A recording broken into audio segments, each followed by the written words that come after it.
Hello, everybody. Hello to the audience of the Budapest Documentary Film Festival.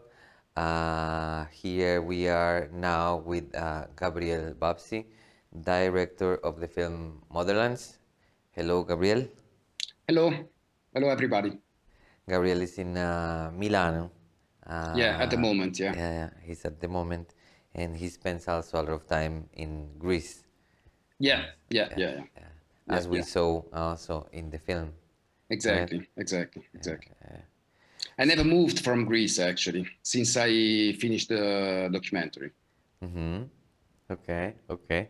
So this documentary this is the story of Hervé, but it's also in a way at the same time the story of you becoming friends with him.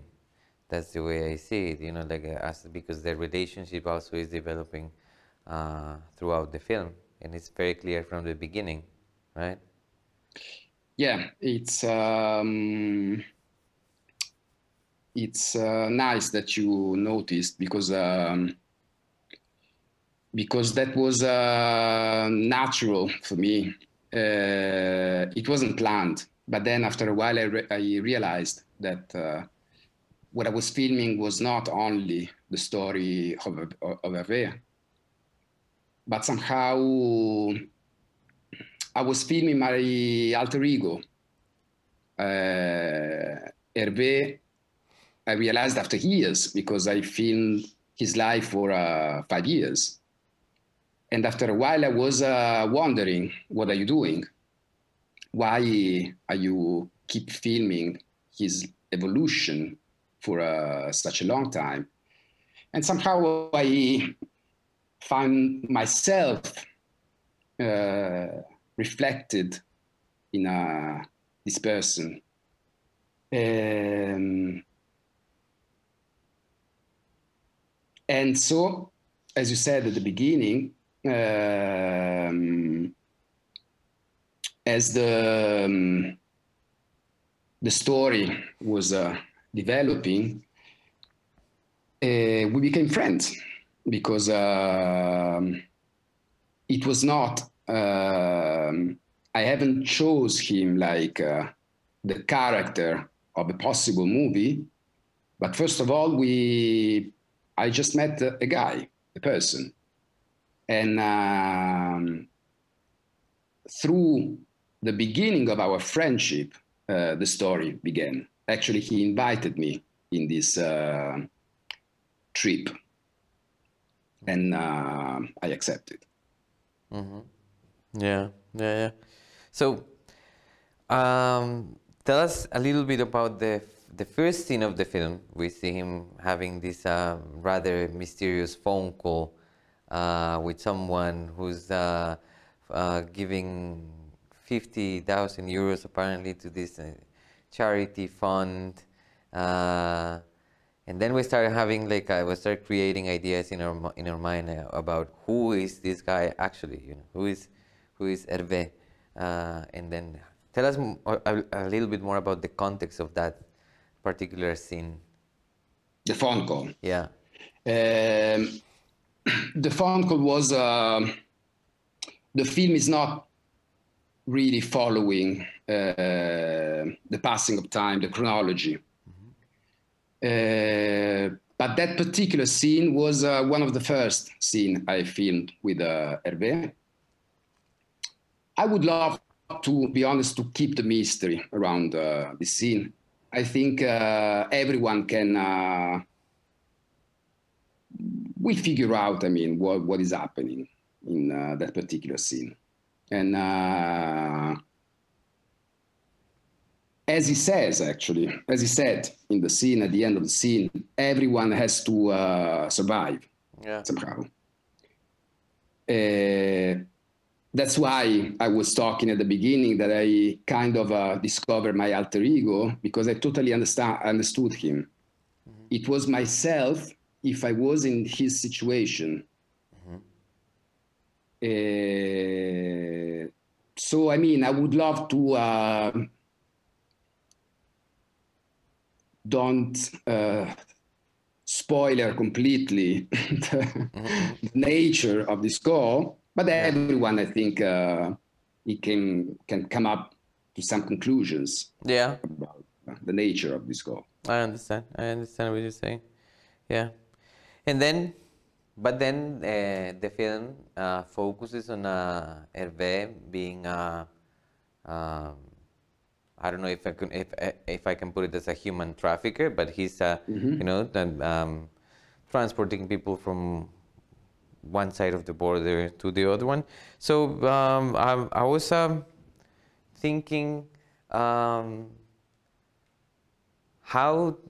I would like to hear how did he start doing this, and also like, and how do people reach him, you know, which is also a thing that it feels that is something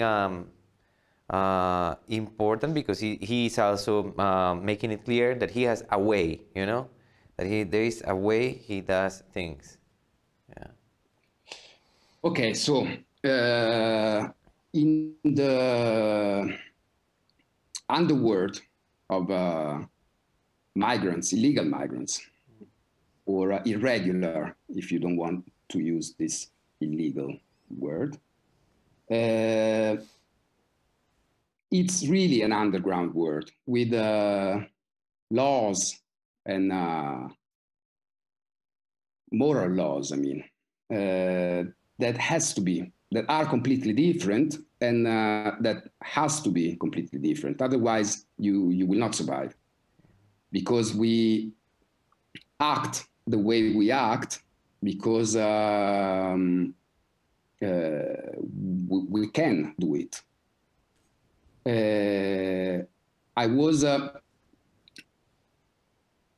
There's a fact that happened like a week ago when I came to Milano. I was in Greece and I came to Milano. There was a policeman stopped me for a passport check control, but I knew that it was okay. Nothing could have happened. And if you are in a position that you have to escape from misery, from a life that doesn't offer you any hope, the same situation would have been completely different. And so you cannot apply the ethics of people who doesn't have anything to fear with this underworld. So every migrant, for a geographical reason, they are landing in Greece or Italy. Okay, but I was in Greece. So most southern countries of Europe, but especially Greece is among the European countries one of the poorest. So I would say almost the totality of the migrants wants to escape from Greece. Greece is just a port that they have to transit to go in Northern Europe.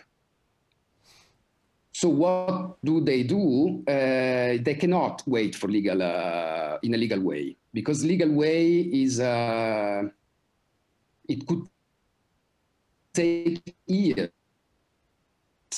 So they are, the first thing they're doing is to find a smuggler. And obviously, if you are living in this subterranean world, you know how to find a smuggler. The smuggler is the only person that can help them in a practical way, because otherwise, I mean, humanitarian associations are doing a very precious job, but they cannot help them in such a long-term vision. They have to escape. They know that Greece that will not offer them anything. So the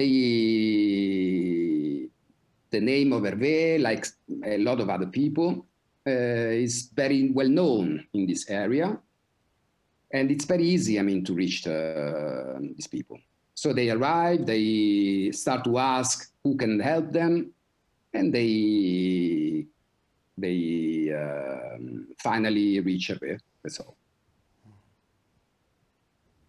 Yeah, and once they reach him, so the idea is that he's, as we see in the film, is that they are going either to Macedonia or to Serbia mainly, Mm-hmm. right?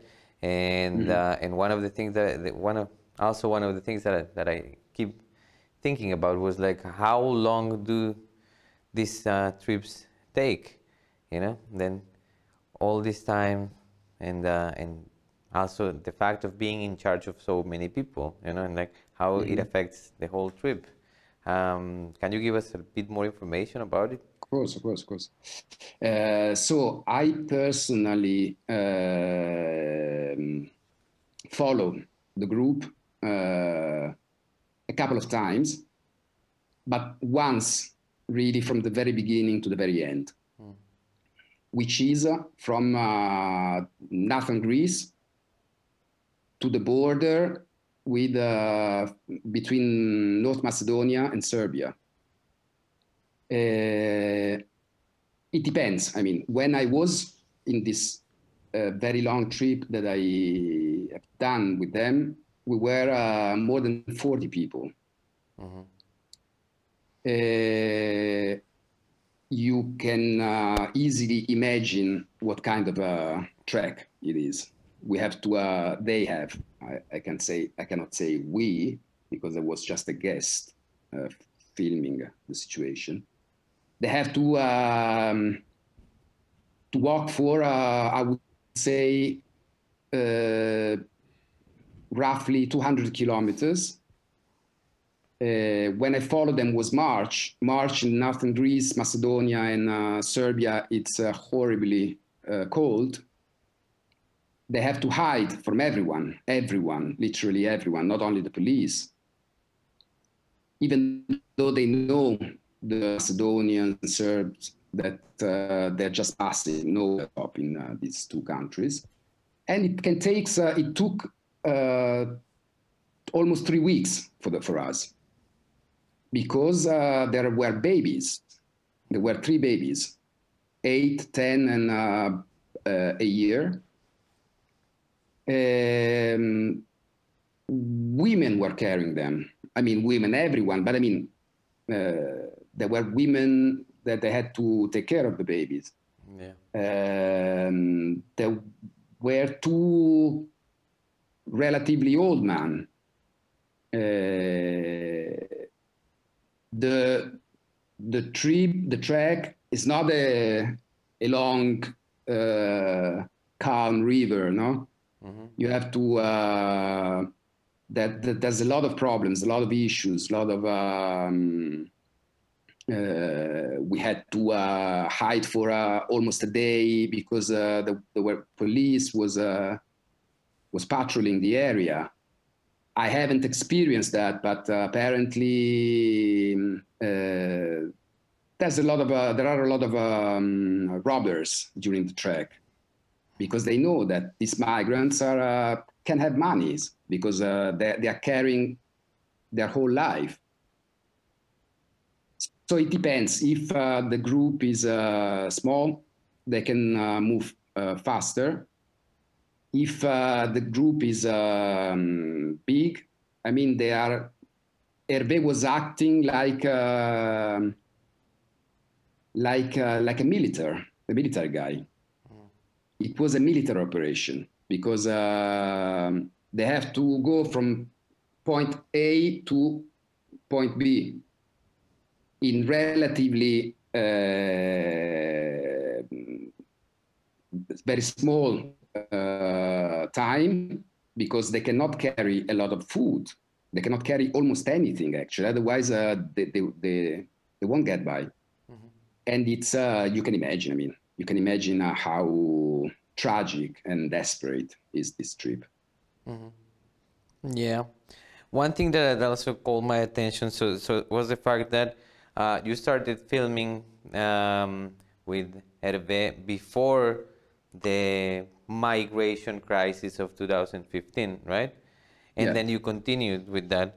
So I wanted to ask you, how did that change things for Hervé, but also in the film, you know, because you were shooting something, and then I also thought this film also is becoming something else because of this, or is taking another course because of this. Yeah. As I told you at the beginning, when I met Hervé, okay, I wanted, obviously, I was looking for topics. But I was really looking. I wasn't at the beginning completely sure about I want to do a movie about migration, because first of all, my immigration problem was not the highlights of it was 2013. So we started as friends, actually. And then I was caught in this madness somehow, because the Syrian war broke out, and migrants was the famous, let's say, migrant crisis started. Yeah. And I was totally in the flow when these things happened. Yeah. And what changed, of course, it changed completely the nature of the movie, because I wasn't expecting that. I was filming at the beginning. There was not a very strict scenario. But at the beginning, the story was going in a classic, if I may say that, story of a migrant arriving to Greece and his first attempt to try to settle in somewhere. But then the migration crisis exploded, and the nature of the film completely changed, because Hervé had this opportunity, I would say, of becoming, as he said to himself, an irregular guide, an illegal touring guide. And yeah, that's how I followed. And that's how the film changed, obviously. And about Hervé and he's somehow Hervé is a guy who is you see him being like a rebel, or not a rebel, but I want to say an activist, you know, in his own, in which way? In his own ways, you know. Yeah, in his own ways, that he's trying to, you know, like, this is what he's going to do because he understands how the world is working. So I wanted to ask you about how you were connecting to this, because it's easy to empathize with him, you know, because he's because what he's saying is that there are these irregularities, and this is how the world works, and this is not fair, right? So how are you empathizing with him, and beyond that, how is he doing after the film, you know, with all this and with all of the risks that he's facing, and that because of the movie, you mean? No. Apart, in and out of the film, yeah. Because of his job, you mean? Yeah. Okay. Obviously, he doesn't have a lot of choices, because, again, I mean, if it was a question of a matter of choices, obviously he would never chose to do this job. when you have no choices, I mean, you try to use every skills that you have. Hervé fought a war in the Ivory Coast, in his country. Hervé has a very high moral values, because in his country was actually conducting a very normal, let's say, life. He didn't escape for hunger. He was working. It was just for a political reason. He's a very intelligent guy. He is aware of, as you said, I mean, before. And then the most important thing, he met Maria, his girlfriend, and they had a baby. So the choices were not a lot, actually. We're basically asking for some peanuts, even if they're doing a very precious job. But this humanitarian, the humanitarian organizations, they cannot deal with this huge amount of migrants.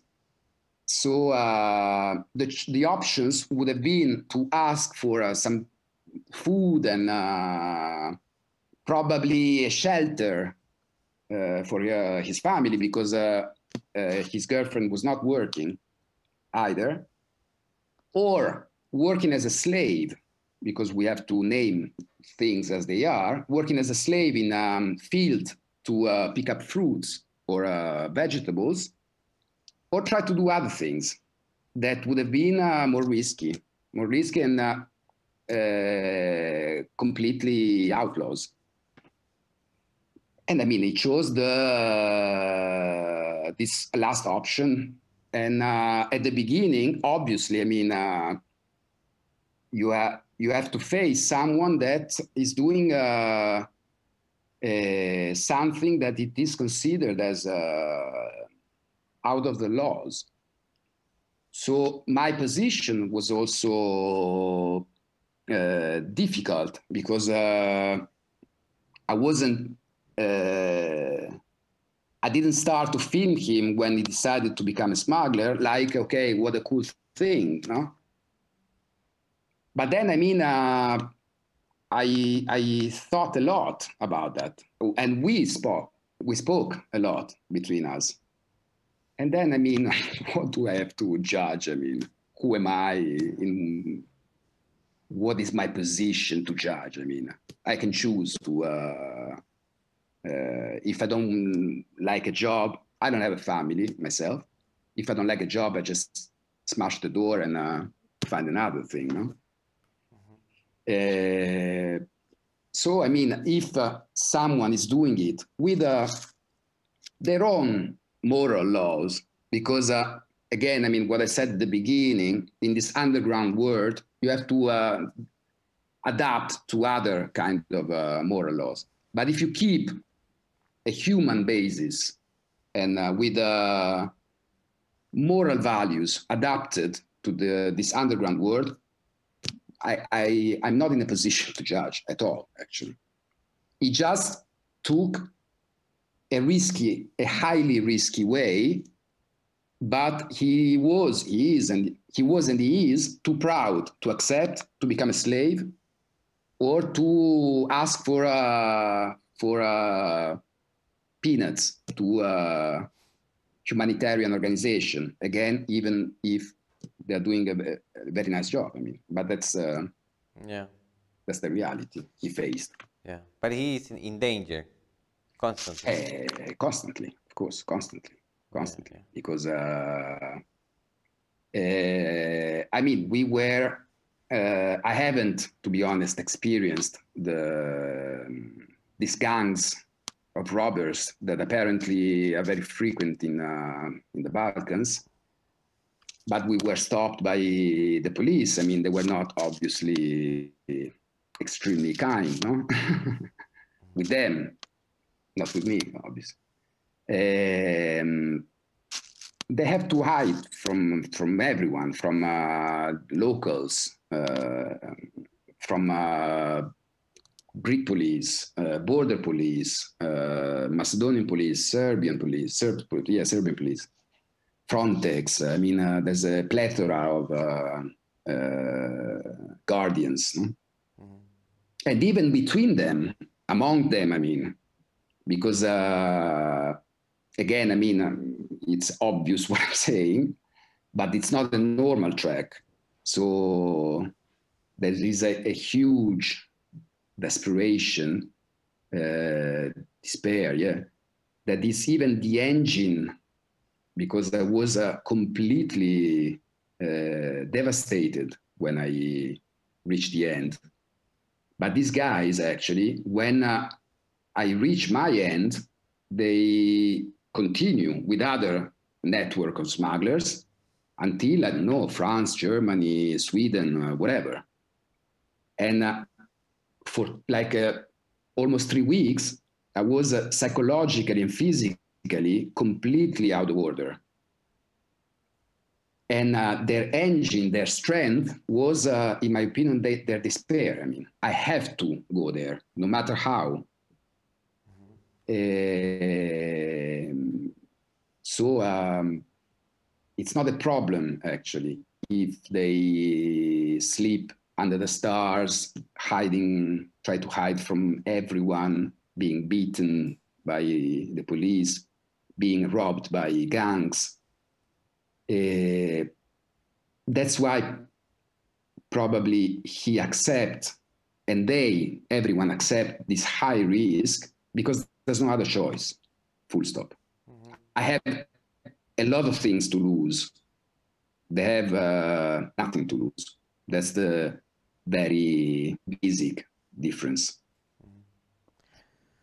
There is one part in the film where Hervé is talking on the phone with what we assume is one possible client, and he's saying to this client that one of the dangers is that there are these people who are beating up migrants, and in order to make the family send money to them. Is this the people, these gangs you're talking about? Yeah. There are several gangs, actually. Mm.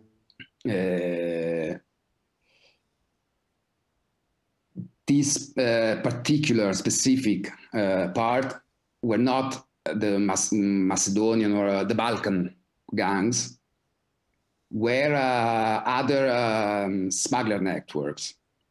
I mean, as I said before, the interesting thing was that Hervé and a lot of other people has very high moral values. But obviously, I mean,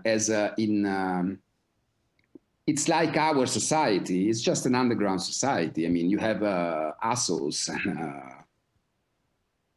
and you can bump into horrible, people that they are taking advantage, and they are migrants themselves. Yeah. So they completely lose their soul, and they're fighting their own people. So taking advantage of their situation, they beat them, take their passport. Not the passport, their money, whatever. And if you don't give us, I don't have the numbers now, the amount, but it's frequent, yeah. What is described in that scene? Yeah.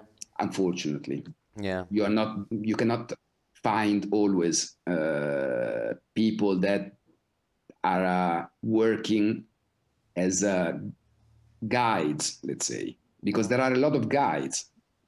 I am taking these people from here to here, you pay me, yeah. Mm-hmm. And that's all, full stop. And then there are other people, way more dangerous and completely criminals, I mean. Yeah.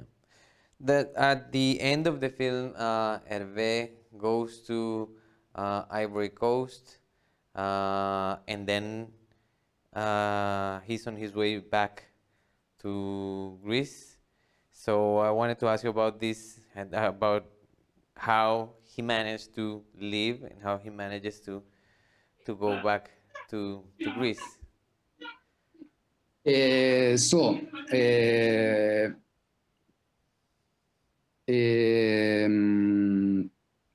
So we went to Africa because his father died. Yes, yes.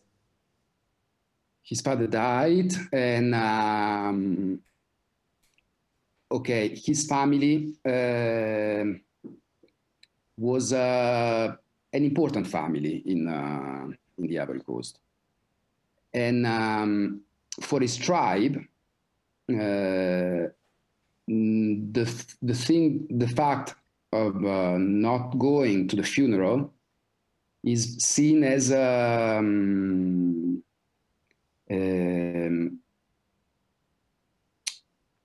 you have to go, you have to assist to the funeral. And we found a way to go to the Ivory Coast. And it was the first time after 6 years. And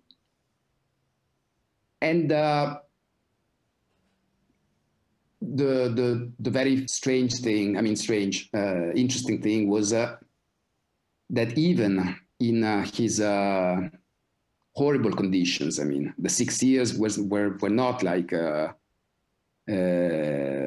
try to find his way in a new country. He was an immigrant, an irregular migrant that was trying to survive, which is different. But even though, his first 6 years in Greece were not smooth at all, once in the Ivory Coast, he absorbed somehow his new life in Greece.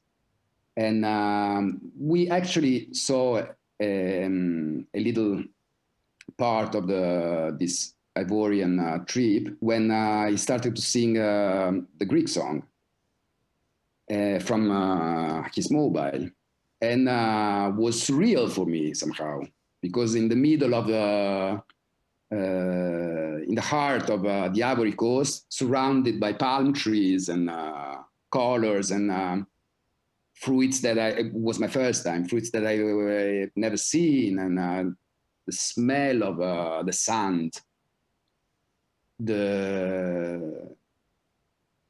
this very heavy sun, and then all of a sudden he started to sing a Greek song. And it's interesting how human beings are find their own way, even in not very stable situation. And then, he couldn't stay in the Ivory Coast. Actually, when I was there, I understood why for the first time. It sounds banal, but you have to witness, you have to see, why are they trying to reach Europe?